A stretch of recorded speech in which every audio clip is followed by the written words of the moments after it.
ऐसा क्या कारण है कि खुद ये चेतावनी देने लग रहे हरियाणा सरकार को कि मुझे पकड़ करके यदि हिम्मत है तो जेल में डाल दो। हमें करें जिन्होंने कॉल दी है, जो जिम्मेदार हैं इस आंदोलन के, हमारे साथ बात करें। उन नौजवानों को जो डर और भय का वातावरण बनाना चाहते हैं, सरकार मत सोचे, वो पैरामिलिट्री फोर्स लगाए, वो जबरदस्ती करे, वो जेलों में डाले, वहां पर रेल रोकी जाएगी। अगर फिर भी सरकार ना मानी और पॉइंट बढ़ाए जाएंगे। और भी तो जो हरियाणा के अंदर किसानों ने धारा 288 लगाई है, वो गांव के अंदर जैसे इन्होंने बैरिकेड लगाए, किल्लें लगाई, वो किल्लें वो बैरिकेड गांवों में देखने के नजर आएंगे। किसान बड़े जोर। नमस्कार, मैं हूं अजय भारद्वाज और आप इसमें ग्राउंड मीडिया देख रहे हैं। साथियों, लोकसभा चुनाव को लेकर के राजनीतिक सरगर्मियां तेज हो गई है। साथियों, किसान आंदोलन 1 की बात करें या फिर किसान आंदोलन 2 की बात करें, लगातार तमाम तस्वीरें आपके सामने हम लेकर के आने लग रहे हैं। तो फिलहाल जींद जाट धर्मशाला में इस वक्त हमारी टीम मौजूद है। भाई अमरजीत मोहड़ी नाम का जो ये व्यक्ति है, ये लगातार बयान देने लग रहा है कि हरियाणा पुलिस मुझे पकड़ करके जेल में डाल दो। ऐसा क्या कारण है कि खुद ये चेतावनी देने लग रहे हरियाणा सरकार को कि मुझे पकड़ करके यदि हिम्मत है तो जेल में डाल दो। सबसे पहले तो राम राम जी सभी को। राम राम। क्या कारण है कि आप चिल्ला चिल्ला करके कह रहे हैं कि मुझे जेल में डाल दो? देखिए, हमारा कहना ये है जी, आंदोलन की कॉल हमने दी है जी, संयुक्त किसान मोर्चा के लीडर साहबानों ने दी है, किसान मजदूर मोर्चा के लीडरों ने दी है। किसानों को गिरफ्तार किया जाता है। कभी अनीस को गिरफ्तार कर लिया, कभी नवदीप को कर लिया, कभी गुरकीर्त को कर लिया। हमें करें जिन्होंने कॉल दी है, जो जिम्मेदार हैं इस आंदोलन के, हमारे साथ बात करें। उन नौजवानों को जो डर और भय का वातावरण बनाना चाहते हैं, सरकार मत सोचे, वो पैरामिलिट्री फोर्स लगाए, वो जबरदस्ती करे, वो जेलों में डाले। लेकिन हम अपने आंदोलन को मजबूती के साथ चला रहे हैं और चलाएंगे। अगर सरकार हमारे साथियों को रिहा नहीं करती, कल 7 तारीख को भी बड़े देश के अंदर प्रदर्शन हुए नौजवानों को रिहा कराने के लिए। बीजेपी के, भारत और हरियाणा सरकार के पुतले फूके गए। और अगर आज शाम तक नहीं रिहा किया जाता तो कल कितने किसानों को गिरफ्तार कर रखा फिलहाल हरियाणा के? आज हमारे 3 साथी गिरफ्तार हैं जी, और कुछ साथियों का डिटेन किया था तमिलनाडु में जी। वो शाम को छोड़ दिया क्योंकि हमने कॉल दे दी थी 9 नहीं 8 तारीख को रेल रोकेंगे, लेकिन उनको रात रिहा कर दिया गया था। इन 3 साथियों के लिए एक हमारे साथी को 19 तारीख को गिरफ्तार किया था, 2 साथियों को 28 तारीख को किया था। हमारी प्याऊ माजरा के अंदर मीटिंग थी, उसको कमजोर करने के लिए इन्होंने 19 तारीख को अनीस को उठाया, और 31 के अंदर मोड़ा अम्बाड़ा के अनाज मंडी में प्रोग्राम था, श्रद्धांजलि समागम था शुभकर्ण जी की याद में। तो वहाँ पर नवदीप जलवेड़ा और गुरकीर्त को उठाया गया ताकि कमजोर करने को। लेकिन फिर भी हजारों की संख्या में किसान गए, किसी तरह का डर भय लोगों ने नहीं माना। और अब हमने कल 12 बजे 9 तारीख को रेल रोकनी है। हमारे साथियों को जब तक रिहा नहीं करते, अगर कल रोकेंगे, बिल्कुल बॉर्डर के ऊपर, शंभू बॉर्डर पे, शंभू बॉर्डर के ऊपर वहां पर रेल रोकी जाएगी। अगर फिर भी सरकार ना मानी और पॉइंट बढ़ाए जाएंगे, और दूसरे जो कहीं पर लाइनें होगी उनको भी रोकने का काम किया जाएगा। बिल्कुल भाई, एक बड़ा ऐलान है। कमेंट बॉक्स के माध्यम से आप लगातार पूछने लग रहे थे कि किसान आंदोलन 2 फिलहाल क्या चलने लग रहा है। तो आपकी जानकारी के लिए हम बता दें, खनौरी बॉर्डर और शंभू बॉर्डर के ऊपर जो किसान है, किसानों की जत्थेबंदियां वहां पर ज्यों की तो डटी हुई है। इनका कहना कि जब तक हमारी जो मांगे हैं उन मांगों को सरकार नहीं मान लेती, तब तक हम वहीं पर बैठे रहेंगे। बीजेपी के कार्यकर्ता, बीजेपी की जो IT सेल है, वो लगातार आरोप लगाने लग रही है कि यह किसान आंदोलन नहीं है, एक राजनीतिक षड्यंत्र है। अगर वो राजनीतिक षड्यंत्र मानते हैं, वो आप षड्यंत्रकारी हैं, सब लोग षड्यंत्रकारी नजर आते हैं जी। लेकिन जो हमारी मांगे हैं उनके ऊपर आप अपना ध्यान दीजिए। हमारी मांगे हैं 2014 में सरकार ने वादा क्या किया, हम आपकी स्वामीनाथन आयोग के मुताबिक आपकी फसलों का भाव देंगे, वो हमारी डिमांड है। 2014 में मोदी साहब ने 52 रैलियों के अंदर कहा कि किसान और मजदूर का कर्जा पहली कलम से माफ किया जाएगा, वो हमारी डिमांड है। उसमें बताओ कौन सा षड्यंत्र वो मोदी साहब ने किया। 2019 में आपकी फसलों के भाव, आपकी आमदन दुगुनी कर दी जाएगी।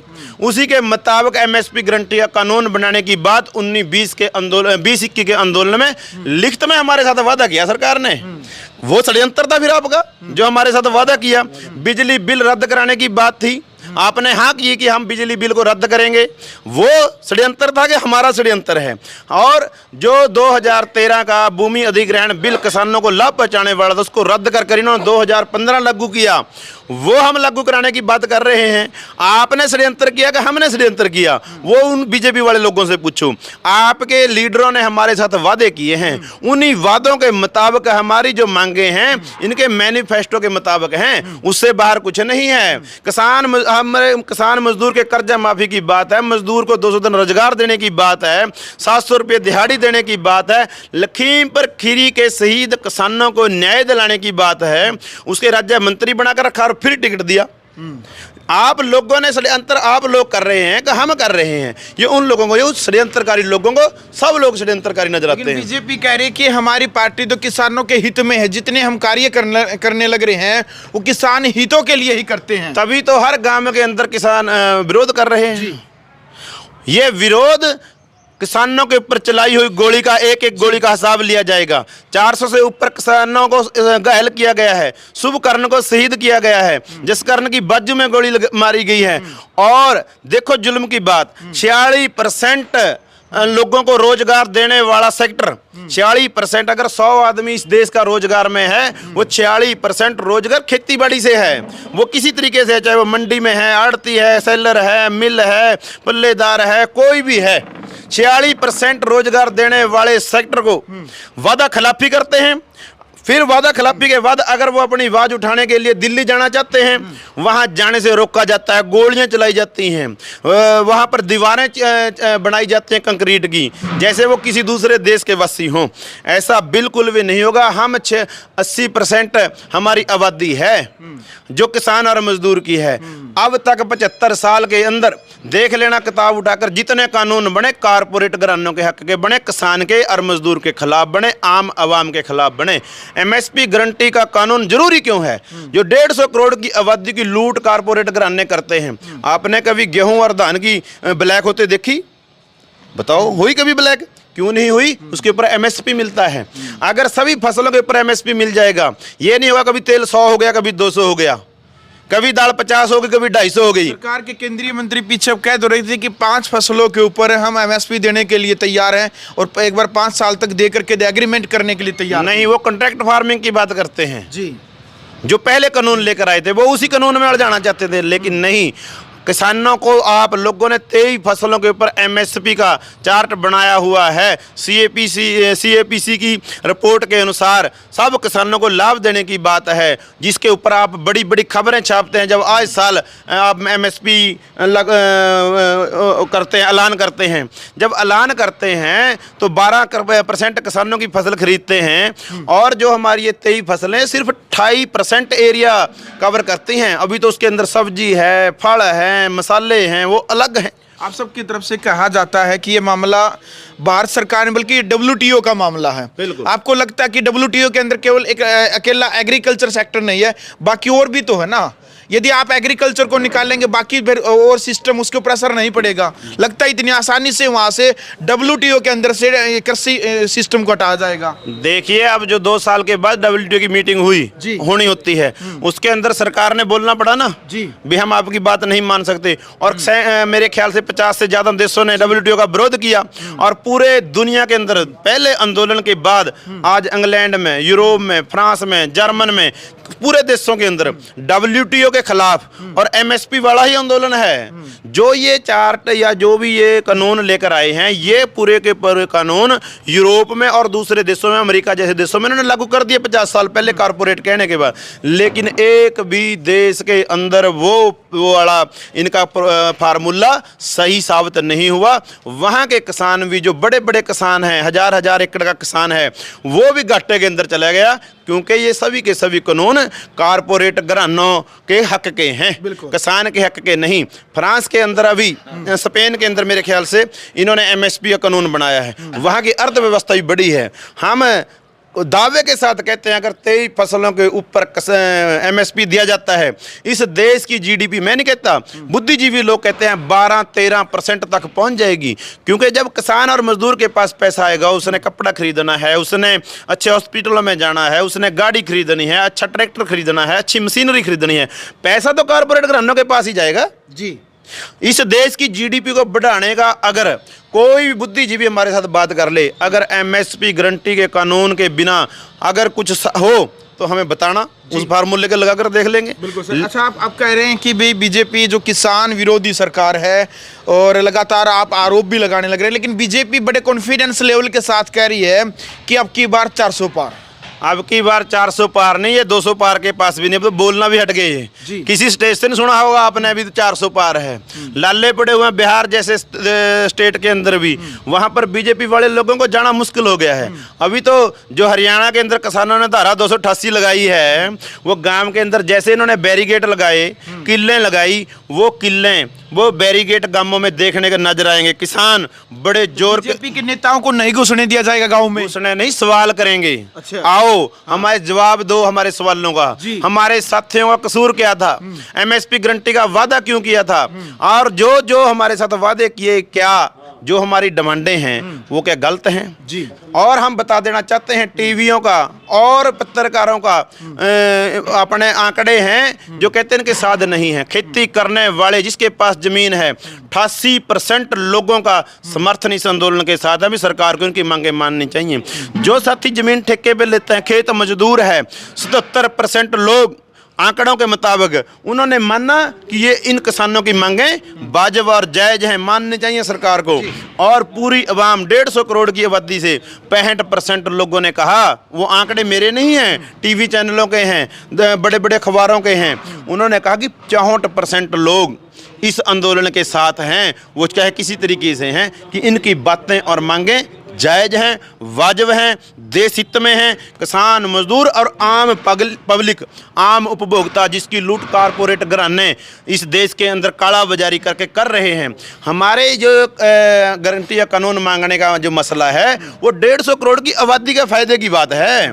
जैसे इन्होंने कारपोरेट घरानों को छूट दे दी तेल में, बिजली में, टीवी चैनलों पे, अपना फ़ोनों के ऊपर, आज फ्री का 800 रुपये में, 400 का सिलेंडर 1100 रुपये में, डीजल 60 वाला 95 रुपये में पेट्रोल।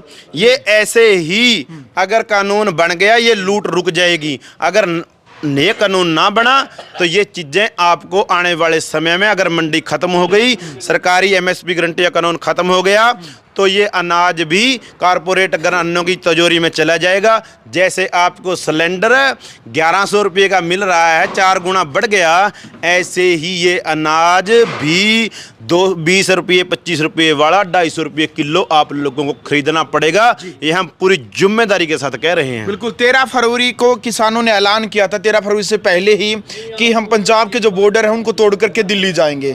आम जनता पूछ रही कि अभी तक दिल्ली क्यों नहीं पहुंचे अपने ट्रैक्टरों के साथ, क्योंकि हरियाणा के पूर्व मुख्यमंत्री मनोहर लाल खट्टर ने तो कह दिया था कि आप बगैर ट्रैक्टरों के दिल्ली जा सकते हैं।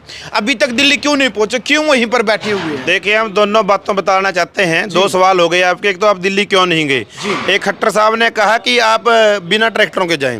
मैं ट्रैक्टरों वाली बात पे बताना चाहता हूँ। हमारे साथी तमिलनाडु से चले, बिहार से चले, MP से चले, उनकी टिकटें रद्द कर दी गई 6 मार्च को, और वहां पर हमने फॉर्म दिया था कॉल, देखते हैं सरकार जाने देती है कि नहीं देती। हरियाणा से चला एक था, उसको गिरफ्तार कर लिया गया। ये बात झूठ थी, उनकी झूठ निकली।